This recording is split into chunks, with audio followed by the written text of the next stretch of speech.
बिस्मिल्लाहिर्रहमानिर्रहीम। अस्सलाम वालेकुम। आप लोग देख रहे हैं समीर बर्ड्स कॉटेज। एक बड़ा सेंसिटिव सा टॉपिक है इम्पोर्टेड शिपमेंट। इसके बारे में कोई सीनियर ब्रीडर्स अगर यूट्यूब पे देखा जाए तो कोई ख़ास बात नहीं करते, या अगर जो देखा गया है तो वो ज़्यादातर मना कर रहे होते हैं, या प्रॉपर गाइडेंस नहीं इसके ऊपर मौजूद सीनियर्स की तरफ से कि इम्पोर्टेड शिपमेंट क्या होती है और उसे लेना चाहिए या नहीं लेना चाहिए। इसलिए मैंने सोचा कि इसके ऊपर एक वीडियो बना के आप लोगों को दी जाए। अगर आप लोग भी सोच रहे हैं कि इम्पोर्टेड शिपमेंट से बर्ड मैं ख़रीदूं या ना ख़रीदूं और परेशान हैं क्योंकि काफ़ी लोग मना कर रहे होते हैं, तो ये वीडियो आप लोगों के लिए बड़ी अहम होने वाली है, क्योंकि इस वीडियो में आपके काफ़ी सवालात के जवाब मिल जाएंगे और आप लोग फिर by the end of this video आप डिसीजन मेकिंग करने के काबिल होंगे कि मैंने इम्पोर्टेड शिपमेंट से बर्ड लेना है या नहीं लेना। तो चलें वीडियो शुरू करते हैं। अच्छा, तो सबसे पहले बात करते हैं कि इम्पोर्टेड शिपमेंट का बर्ड क्या होता है। तो इम्पोर्टेड शिपमेंट का मतलब जो आजकल यहाँ पे मार्केट में चल रहा है वो फ़िलीपींस या साउथ का बर्ड। पहले साउथ से आती थी शिपमेंट्स, अब फ़िलीपींस से काफ़ी आती हैं। तो ये फ़िलीपींस से जो भी बर्ड आता है बल्क में, उसे इम्पोर्टेड शिपमेंट के नाम से वो मशहूर है। बरक्स इसके कि जो बर्ड यूरोप से आते हैं उसे लोग बड़ा हाई क्वालिटी का समझते हैं, और इस इम्पोर्टेड शिपमेंट को फ़िलीपीन से जो आती है इसे बड़ा ही लो क्वालिटी का समझा जाता है। तो जो फ़िलीपीन से बर्ड आता है इसमें होता क्या है, इसमें जो है जैसे हमारे यहाँ लालू खेत में जाल वाले लोग हर किसी का बर्ड जमा कर रहे होते हैं, इसी तरीके से फ़िलीपींस में भी समझें आप जाल के बर्ड जो है जमा किए जाते हैं और फिर वो पाकिस्तान भेज दिए जाते हैं या दूसरी थर्ड वर्ल्ड कंट्रीज़ में जहाँ डिमांड होती है वहाँ चले जाते हैं। तो ये तो हो गई कि इम्पोर्टेड शिपमेंट जो हमारे यहाँ चल रहा है कि ये क्या होती है। तो ये अब हमने आगे चलते हैं दूसरे सवाल की तरफ कि क्या हमें इम्पोर्टेड शिपमेंट से बाय करना चाहिए बर्ड या नहीं बाय करना चाहिए। तो इसका डिसीजन तो आप लोगों के ऊपर होगा, क्योंकि किसी के कहने से ना आपने बाय करना है, ना किसी के मना करने से आप लोगों ने रुक जाना है। जितना लोग मना करते हैं लोग उतना ही ख़रीदते हैं। तो अगर ख़रीद रहे हैं या नहीं ख़रीदें वो इस वीडियो के एंड में आप लोग इस काबिल होंगे कि आपने बर्ड ख़रीदना है कि नहीं ख़रीदना। कहते हैं कि इम्पोर्टेड बर्ड का हम कंपैरिजन कर लेते हैं लोकल के साथ, कि अगर मैं इम्पोर्टेड बर्ड लेता हूँ और लोकल बर्ड लेता हूँ तो इस मुझे क्या बेनिफिट्स मिलेंगे लोकल में या इंपोर्ट में, या क्या डिसएडवांटेजेस हैं लोकल। इसको ज़रा हम कंपैरिजन करके देखते हैं। तो देखिए, सबसे पहला जो फ़ायदा होता है इम्पोर्टेड बर्ड लेने का और सबके लिए अट्रैक्टिव होता है वो है कॉस्ट। इम्पोर्टेड बर्ड की कॉस्ट काफ़ी कम होती है, तो ये बड़ा अट्रैक्ट करता है। तो दूसरी तरफ जो है लोकल बर्ड की कॉस्ट ज़्यादा करती है आपको, ठीक है। तो इसलिए लोग जो है कॉस्ट कॉन्शियस होते हैं वो लोग जो है इम्पोर्टेड की तरफ चले जाते हैं। क्वालिटी की अगर बात करें तो देखें, क्वालिटी लोकल में भी जो है लो लेवल से लेके हाई लेवल तक मौजूद है, उसकी प्राइसेस भी वैसी हैं। दूसरी तरफ जो इम्पोर्टेड बर्ड है वो भी जो है लो क्वालिटी से लेके हाई क्वालिटी सारा ही बर्ड आता है। ये डिपेंड करता है कि आप शिपमेंट में कब तक पहुँचे हैं, उस वक्त तक सारा माल ही छांटी हो जाता है नॉर्मली। तो जितना अच्छा माल होता है वो पहले ही छांटी हो जाता है, अच्छे ब्रीडर्स पहले ही ले चुके होते हैं। तो जब तक आपकी बारी आती है पब्लिक तक तो उस वक्त तक ज़्यादातर लो क्वालिटी बर्ड होता है। अच्छा, दूसरा बेनिफिट क्या होता है इम्पोर्टेड बर्ड लेने का, वो ये कि आपको ये नहीं पता होता कि ये बर्ड, अगर आपने नॉर्मल बर्ड भी लिया है, ब्लैक आई बर्ड लिया है, फॉर एग्जांपल पार ब्लू लिया है, तो वो किसी ना किसी का स्प्लिट निकल आता है। अगर मेल लिया हुआ है तो ज़्यादातर वो स्प्लिट्स ओपलाइन होते हैं, या वो पेल फेलो के स्प्लिट होंगे या इनोजीन के स्प्लिट होंगे। तो यहाँ पे आपको ना आप समझे एक छक्का लग जाता है जब आपकी ब्रीड आती है, तो ये एक बेनिफिट है। दूसरी तरफ जो है अगर इसकी डिसएडवांटेज की बात करें तो डिसएडवांटेज में ये है कि फॉर एग्जांपल अगर आपने ओपलाइन लिया है तो आपको ये नहीं पता होता कि वो किस चीज़ का स्प्लिट है, तो वो बाज़ औक़ात पेस्टल या इनोजीन का स्प्लिट होता है। तो यहाँ पे आपको नुकसान हो जाता है इम्पोर्टेड बर्ड लेने का, कि आपकी पूरी वो ख़राब हो जाती है क्योंकि आपको पेडिग्री नहीं होती। दूसरी तरफ अगर यूरोप की इंपोर्ट का बर्ड लिया हुआ होता है तो वहाँ पे क्योंकि सेलेक्टेड ब्रीडर्स हैं वो आपको पूरी पेडिग्री देते हैं, तो वो आपको बड़ा पता होता है कि यार ये बर्ड के पीछे से ख़ानदान क्या चल रहा है, तो आगे ब्रीड कराने में आसानी होती है।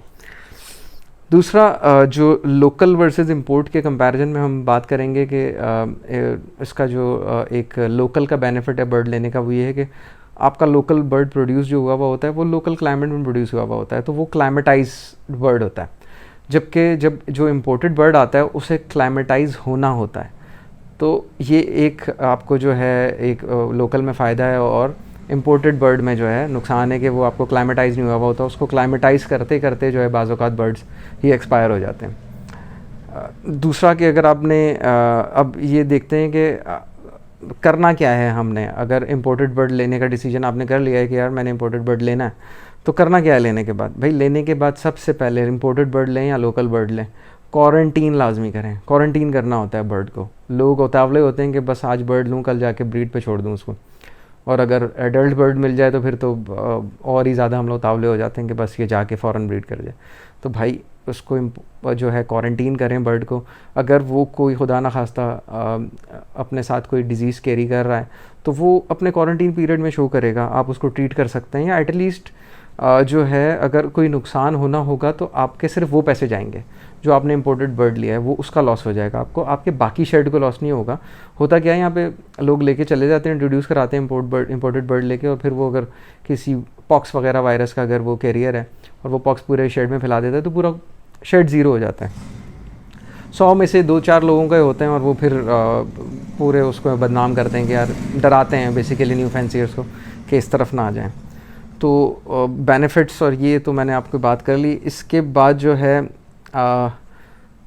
ये बड़ी इम्पॉर्टेंट बात है कि होता क्या है मार्केट में, हो क्या रहा है इम्पोर्टेड बर्ड को के साथ, और जो हमारे सीनियर ब्रीडर्स हैं सो कॉल्ड, वो करते क्या हैं, वो आप लोगों को डराते हैं बेसिकली कि यार इम्पोर्टेड बर्ड्स नहीं लेने हैं, ठीक है, वो नहीं लेने हैं, उसकी सिर्फ डिसएडवांटेजेस बताते हैं। कोई भी आप वीडियो उठा के देख लें पूरे यूट्यूब में, इम्पोर्टेड बर्ड के बेनिफिट्स की कोई वीडियो ही नहीं होगी। तो वो क्या बताते हैं कि वो आप लेंगे तो पॉक्स आ जाएगा आपके उसमें, आप लेंगे तो आपकी स्प्लिट्स इतने गंदे निकलेंगे, पेस्टल निकल जाएंगे, ये वो, कि पूरा शर्ट ख़राब हो जाएगा, जहर वहर पता नहीं क्या क्या शुरू हुआ होता है। तो भाई पूरा प्रॉपर गाइड करें अपनी ऑडियंस को। ऐसा ना हो, होता क्या है बेसिकली कर क्या रहे होते हैं वो लोग पीछे से कि इम्पोर्टेड जब बर्ड आता है तो छांटी मार के सबसे पहले तो वहीं जाता है, सारा कराची को बदनाम करते हैं, यार कराची में लो क्वालिटी बर्ड लगा हुआ है, जहर लगा हुआ है, फलाना ढिमका। तो भाई कराची में जितना बर्ड इंपोर्ट होता है सारा तो लाहौर जाता है। कराची वाले शायद इतने नहीं ख़रीदते होंगे बर्ड जितने लाहौर वाले ख़रीद लेते हैं। तो हमें कराची और लाहौर की जंग वर्सेस इम्पोर्टेड वर्सेस लोकल की जंग से बाहर निकल के कुछ हेल्दी कंपटीशन करना चाहिए मार्केट में। अब अगर ये लोग, होता क्या है कि ये लोग ले लेते हैं बर्ड्स, पहले अर्ली एंट्री ले लेते हैं, एक आध बर्ड यूरोप से मंगवाते हैं, बाकी 10-12 पीसेस जो है या 10-12 जोड़े जो इम्पोर्टेड यहाँ के फ़िलीपींस के बर्ड जाते हैं, अच्छी अच्छी क्वालिटी के साफ हेड्स के, फॉर एग्जांपल ओपलाइन होते हैं, और उसको सारा जो फ़िलीपीन की प्रोडक्शन आई हुई होती है वो सारा इम्पोर्टेड ब्रांडेड के चक्कर में आप लोगों को बेच दिया जाता है, और बड़ी एक्सपेंसिव प्राइस में बेचा जाता है, उसी ब्रांड के प्राइस में बेच दिया जाता है। फॉर एग्जांपल तकरीबन लोकल वर्सेस इंपोर्टेड की प्राइस में कम से कम भी लोकल बर्ड जो है आपका 150% टू 200% ज़्यादा होता है महंगा, तो ये आपको बेच दिया जाता है। और फिर वीडियोस बनाई जाती हैं कि भाई आपने नहीं जहर लेना या आपने नहीं लो क्वालिटी बर्ड लेना, क्योंकि आप तो ले लेंगे, आपसे कोई नहीं लेगा।